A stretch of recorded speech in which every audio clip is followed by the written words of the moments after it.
I'm Maggie Williams, editor of Engaged Investor magazine.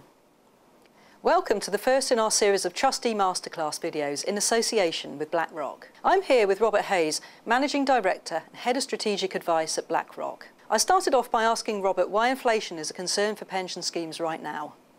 I think there's really three main reasons for that. The first is obviously that inflation has been above the Bank of England forecast or Bank of England target for the last few years. And the governor keeps on having to write letters to the chancellor, sort of coming up with excuses. So I think that brings it into everyone's minds of, it's above target and is this a concern? I think the second element is that with some of the unusual issues around government debt and quantitative easing, there are some concerns that finances are running out of control, government's building up big deficits. Through quantitative easing, all this money is somehow going to leak into the system at a future date, and is that going to lead to a bubble in inflation? And so I think that's leading to concerns, not just here, but elsewhere in the world, notably the USA.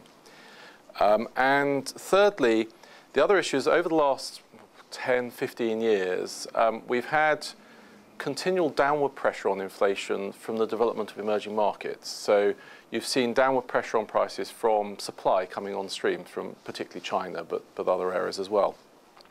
And so I think when you take those three things together and people look at commodity prices and they read what's going on in the headlines, they just get concerned that inflation, having not been an issue for 20 odd years, is it about to really rear its ugly head from here?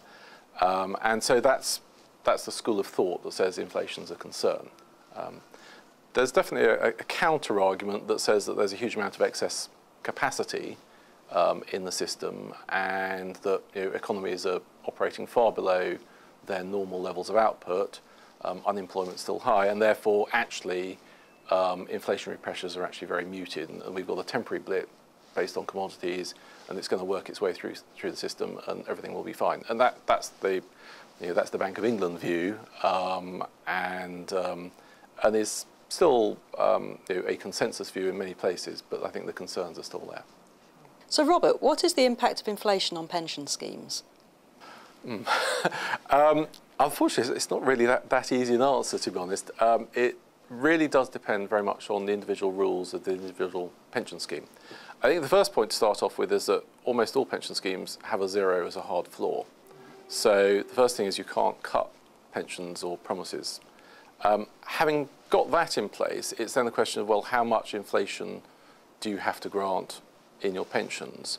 And it's a complex mixture of 0 to 2.5, 0 to 5, RPI, CPI, and indeed individual trust deeds where the link to inflation may be somewhat higher than that.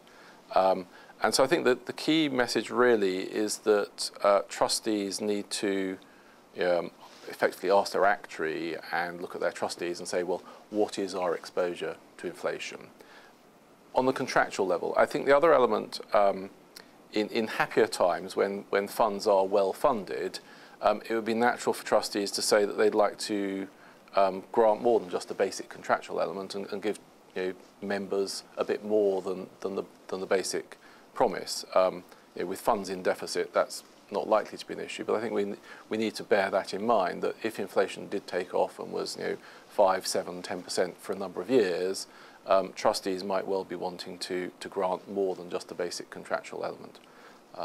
So I think when you look at the inflation risk or in liabilities, there's the contractual element, there's the, for want of a better term, moral element, and potentially cumulatively over a number of years, those are very large and will dominate the payments that have to be made a number of years down the road. Sure. And what can trustees do to protect their scheme against inflation? Well, I say that the first step is first know exactly what the risks are, do the analysis we mentioned in terms of analysing where the liabilities lie. In practical terms, you then have to decide, well, is it the year-to-year valuation of the pension scheme, the year-to-year funding level that really matters to me, or is it the longer-term growth of the fund? And the way I differentiate that between, is it cumulative inflation over a number of years, which will need so many thousands of pounds in 10 years, 20 years' time to pay out, Or is it always that we need to be solvent on all measures on an inflation-linked basis? Because that potentially is two slightly different views of inflation hedging, or the right way to hedge inflation. Because the instruments that you can buy in the market, inflation-linked bonds, inflation-linked gilts, and swaps that are linked to inflation, all effectively are priced around inflation expectations. So the break-even inflation, the difference between a nominal bond, a normal gilt, an inflation-linked gilt, that difference is what the market expects inflation to be over the next 10, 20 years, however long the bond is dated. And what happens is that inflation expectation varies over time. And it can vary in a way that's different from what was inflation last year or what was inflation this year. So this is the first thing to decide is, are we worried about the mark-to-market of our liabilities in the solvency sense, in which case we have to really look at inflation-linked gilts or swaps, or are we really looking at year-on-year growth of the assets, which leads you more down what might call the real assets route. Sticking with the first category first, one other aspect that we need to bear in mind here is that I talked about the break-even inflation rate, this difference between a nominal bond and inflation-linked bond. That also includes a risk premium in it. So for the sake of argument, at the moment, let's say it's pricing in 3.5% inflation is the difference between the nominal and the index-linked bond. You might say that 2.5% of that is actually what the market expects inflation to be, and 1% is a risk premium that people are paying for the certainty of being hedged against inflation should it take off. And the other thing that adds to the problem is that that risk premium will vary over time. Sometimes people are panicking about inflation and they'll drive up the risk premium. Other times it's not an issue and it'll go down.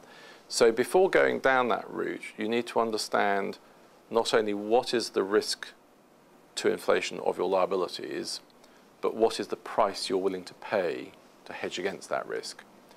Because the return on the inflation-linked asset will be lower than the return on the nominal bond, and will also include this risk premium in it.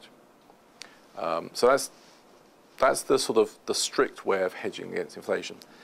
The other thing you can do is look at the assets and say, okay, over time, how will they react relative to inflation? So you may have commodity assets, which if inflation is being driven by commodities, the price will have gone up and they'll go up in line with inflation.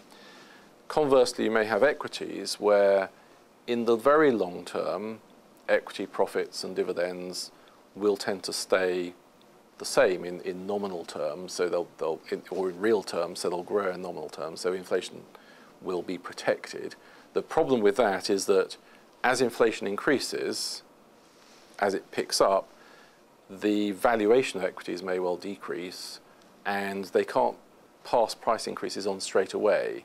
So you may get the situation like the 1970s when equities underperform inflation for 5, 10 or more years. And so they're not a perfect hedge if you're worrying about the shorter term, but the longer term they may well work. So I think in summary, the key thing is to look at the assets you've got, the liabilities you've got, and look for the combination which gives you the right risk-return payoff in an inflation scenario for your individual fund and your circumstances. Many thanks for your time today, Robert. Pleasure. I look forward to seeing you for the next video in our series soon.